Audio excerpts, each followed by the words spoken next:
જય હિન્દ મિત્રો. તો મિત્રો, જે ફોર્મ, જે જોઈનિંગ લેટર આવ્યું એમાં જે ફોર્મની વાત જે કરી છે, ઘણા વિદ્યાર્થીઓનો સવાલ છે કે સર કેરેક્ટર સર્ટિફિકેટમાં કેટલા સિગ્નેચરની જરૂર છે. આજે બીજા બે ત્રણ ફોર્મ કઢાવવાના છે તો એ કઢાવવાની જરૂર છે કે નહીં, અલગથી હું કઢાવવાનું છે, કેટલા બધા સવાલો હતા. એમ મને ટાઈમ ન મળ્યો, પણ છતાં પણ શું કહેવાય કે મેં આજે એક વિદ્યાર્થીને આપણી પાસે જે જોઈનિંગ લેટર આવ્યું છે, બરાબર, તો હું તમને સમજાવવા માગું છું કે ધ્યાન હું રાખવાનું છે. બધી વસ્તુની આપણે વાત કરીએ આમાં. પહેલી વસ્તુ તો એ કે ફોર્મમાં લખેલું શું છે તમારે ધ્યાન હું રાખવાનું છે. આખું તમે જે જોઈનિંગ લેટર વાંચશો ને, બરાબર, તો ઘણા ભાગમાં એમાં ડિવાઈડ કર્યું છે. એમાં સૌથી ઇમ્પોર્ટન્ટ વસ્તુ છે ને, હું તમને વિડીયોમાં કહું છું. પહેલી વસ્તુ તો એ કે તમારે મેડિકલી એક્ઝામિન કરવામાં આવશે જોઈનિંગ વખતે. તો તમારે સાથે ત્યાં હું લઈ જવાનું છે એ તો આમાં ડોક્યુમેન્ટમાં એને જે લેટરમાં કીધું છે, કેમ કે જે નોર્મલી આપણે જે જીવન જરૂરિયાતની વસ્તુઓ છે એ લઈ જવાની છે, બરાબર. થોડાક પૂરતા પૈસા આપણે લઈ જવાના છે. બીજી વસ્તુ એ કે આપણે જોઈનિંગ વખતે ડોક્યુમેન્ટ જે કીધા છે એ ડોક્યુમેન્ટ અટેચ કરીને આમાં લઈ જવાના છે. એવું કહું છું કે આ ડોક્યુમેન્ટ છે એ. બીજી મેઇન વસ્તુ એ છે કે મેડિકલી એક્ઝામિન કરીએ ને તો તમારે જેટલો બી ટાઈમ તમારે બાકી છે એ તમારે મેડિકલી ધ્યાન રાખવાનું છે.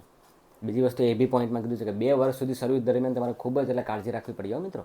એ બી આમાં પોઈન્ટમાં કીધું છે, બરાબર. એટલે એ એક તો એ વસ્તુ એ. પછી ડોક્યુમેન્ટની વાત કરીએ કે એમાં એવું કયું ડોક્યુમેન્ટ છે કે જે તમારે જરૂરિયાત છે. અટેન્ટેશન ફોર્મ, બરાબર. તો અમુકમાં કઢાવ્યું છે, અમુકમાં નથી આપ્યું. આમાં ઓનલી ખાલી BSFનું છે અમારી પાસે. તો આમાં ખાલી કેરેક્ટર સર્ટિફિકેટ જ આપ્યું છે, બરાબર. કેરેક્ટર સર્ટિફિકેટ આપ્યું છે, પણ તમારે અટેન્ટેશન ફોર્મ જે છે એ કઢાવવાની જરૂરિયાત નથી.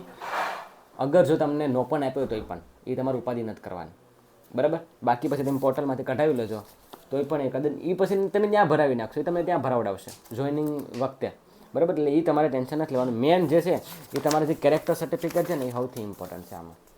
સૌથી ઇમ્પોર્ટન્ટ છે કેરેક્ટર સર્ટિફિકેટ. હવે એમાં જે તમારે આ જે સિગ્નેચર કરવાની છે ને, 2 સિગ્નેચર છે. એમાં એક TDOની પર સિગ્નેચર આવશે, મતલબ કે ક્લાસ 2 લેવલનું જે ગેઝેટેડ ઓફિસર હોય ને, બરાબર. સાંભળો, 2 સિગ્નેચર છે. તેમાં એ પછી CISF હોય કે કોઈ પણ ફોર્સ હોય, 2 સિગ્નેચર તમારે જોશે. એક તો તમારે ડિસ્ટ્રિક્ટ મેજિસ્ટ્રેટ, એક તો એનું સિગ્નેચર સહી સિક્કા જોશે, બરાબર. અને બીજી વસ્તુ જે છે તમારા ક્લાસ 2 ગેઝેટેડ ઓફિસર હોય ને એના તમારે સહી સિક્કા જોઈએ. એમાં કોઈ પણ MBBS ચાલે, વકીલ ચાલે, TDO છે, બરાબર. કોઈ પણ પ્રકારનો મતલબ કે ક્લાસ 2 લેવલનો કે ક્લાસ 3 લેવલનો હોદ્દો જે ધરાવતા હોય ને, સુપર ક્લાસ 3 લેવલનો, તો એનો તમારે સહી સિગ્નેચર જોશે. ચાલશે.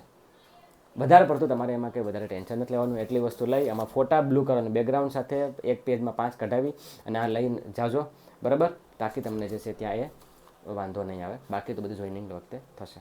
ઓકે મિત્રો, તો બસ એટલું જ છે. હોપ છે તમને માહિતી મળે છે. ન સમજાણો તો હજુ બી કમેન્ટ સેક્શનમાં જણાવજો. જય હિન્દ.